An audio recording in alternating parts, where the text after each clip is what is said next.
قوم لوط جنہوں نے ایسی برائی کو ایجاد کیا جو ان سے پہلے دنیا میں کسی قوم نے نہ کیا تھا۔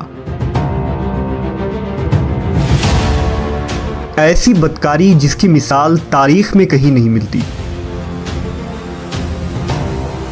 اس قوم نے ایسا کیا کام کیا تھا اور ان کا کیا انجام ہوا؟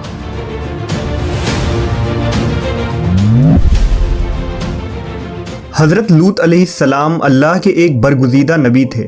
آپ کے والد کا نام ہاران تھا جو تاریخ کے بیٹے تھے۔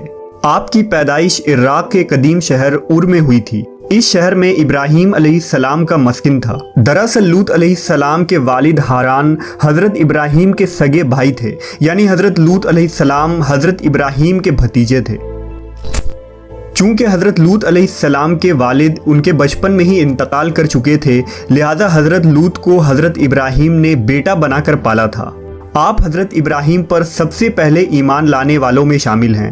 آپ حضرت ابراہیم کے زمانے میں اہل سدوم کی رہنمائی کے لیے نبوت کے منصب پر فائز ہوئے۔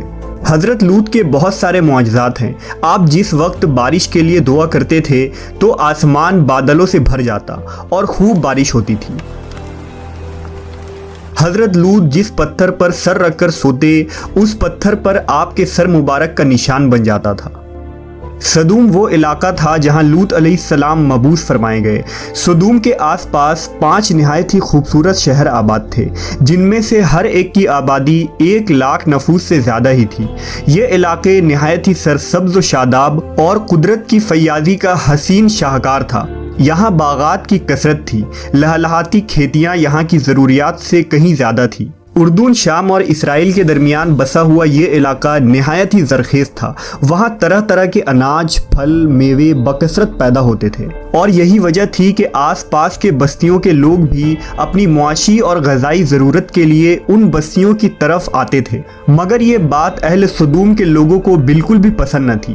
ان کے خیال میں ان کی بستیوں میں پیدا ہونے والے پھلوں، اناجوں اور سبزیوں پر صرف ان کا ہی حق تھا۔ وہ نہیں چاہتے تھے کہ دوسری بستیوں کے لوگ ان کے علاقے میں آئیں۔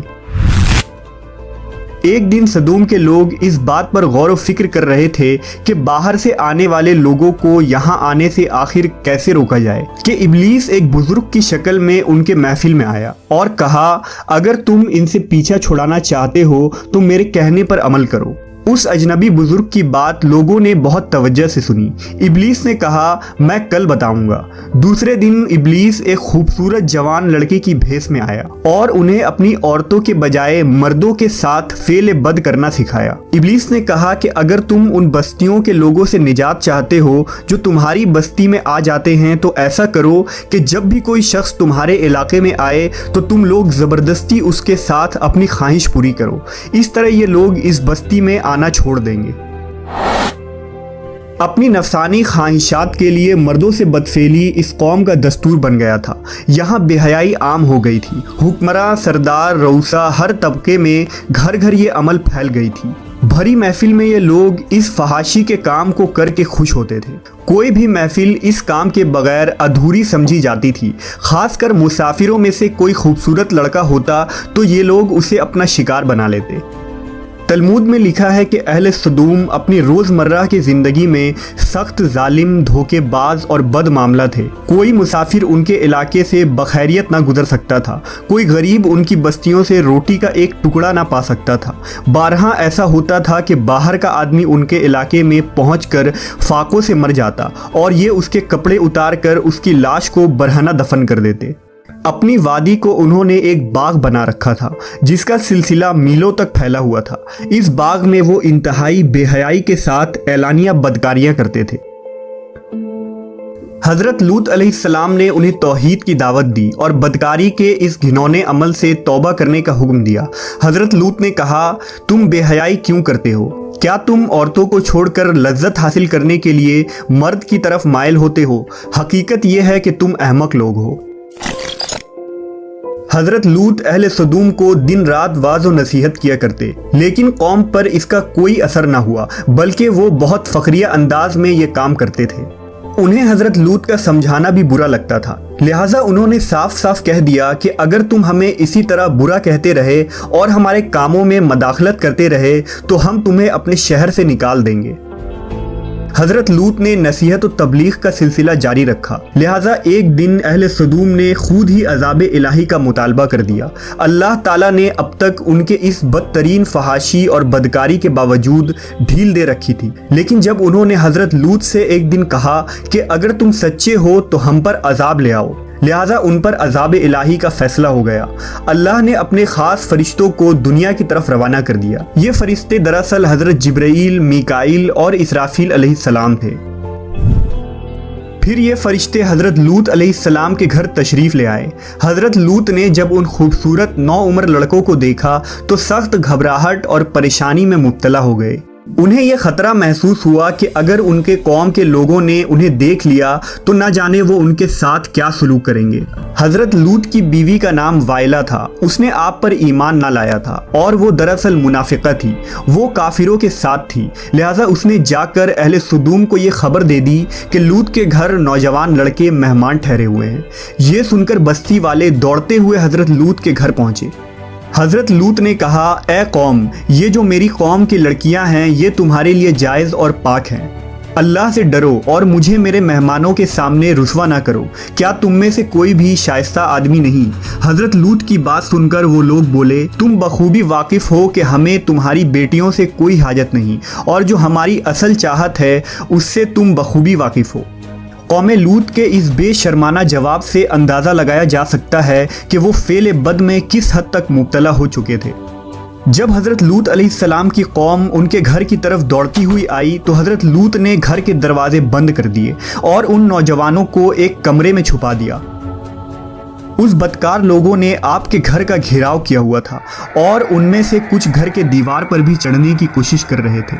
حضرت لوط اپنے مہمانوں کی عزت کے خیال سے بہت زیادہ گھبرائے ہوئے تھے۔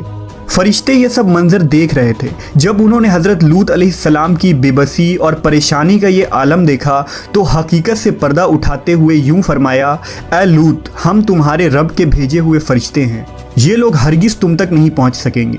ابھی کچھ رات باقی ہے تو اپنے گھر والوں کو لے کر چل دو اور تم میں سے کوئی شخص پیچھے مڑ کر نہ دیکھے۔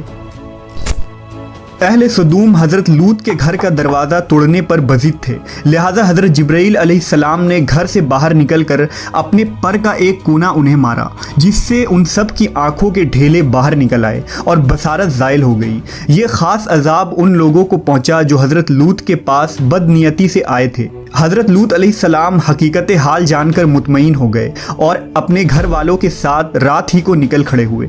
بیوی بھی ان کے ساتھ تھی، لیکن کچھ دور جا کر وہ واپس اپنے قوم کی طرف پلٹ گئی اور قوم کے ساتھ جہنم رسید ہو گئی۔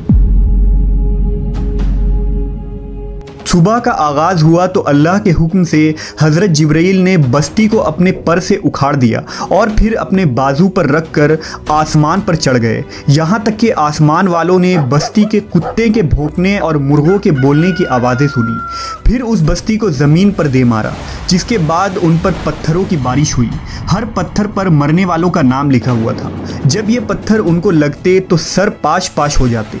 صبح سویرے شروع ہونے والا یہ عذاب اشراق تک پوری بستی کو نیست و نابود کر چکا تھا۔ قوم لوط کی ان خوبصورت بستیوں کو اللہ نے ایک انتہائی بدبودار اور سیاہ جھیل میں تبدیل کر دیا، جس کے پانی سے رہتی دنیا تک کوئی فائدہ نہیں اٹھایا جا سکتا۔ سمندر کے اس خاص حصے میں کوئی جاندار، مچھلی، میڈک وغیرہ زندہ نہیں رہ سکتے، اس لیے اسے ڈیڈ سی یعنی بحر مردار کہا جاتا ہے، جو اسرائیل اور اردن کے درمیان واقع ہے۔ ماہرین آثار نے 10 سالوں کی تحقیق و جستجو کے بعد اس تباہ شدہ شہر کو دریافت کیا تھا۔ تحقیقات سے پتہ چلا تھا کہ اس شہر میں زندگی بالکل ختم ہو چکی ہے۔ اس شہر کے راستے اور کھنڈرات کو دیکھ کر آرکیولوجسٹ نے یہ اندازہ لگایا کہ جب یہ شہر تباہ ہوا تو اس وقت لوگ روزمرہ کے معمولات کے کاموں میں مشغول تھے اور یہاں زندگی اچانک ختم ہو گئی تھی۔ اہل سدوم جنہیں پتھر بنا دیا گیا تھا، ان کے بت ابھی تک بحر مردار کے پاس موجود ہیں، جو تا قیامت لوگوں کے لیے ایک عبرت ہے۔ آج یورپی ممالک میں انسانی آزادی کے نام پر اس بدکاری کی اجازت دی جاتی ہے اور اس فحش عمل کو فخر سمجھا جاتا ہے، مگر حقیقت یہ ہے کہ ہم جنس پرستی بالکل فطرت کے خلاف ہے، جس سے انسانی معاشرہ تباہ و برباد ہو جاتا ہے۔ روایتوں کے مطابق ایک مرتبہ حضرت سلیمان علیہ السلام نے شیطان سے پوچھا کہ اللہ کے نزدیک سب سے بدترین عمل کیا ہے؟ ابلیس بولا، جب مرد مرد سے بدفعلی کرے اور عورت عورت سے خواہش پوری کرے۔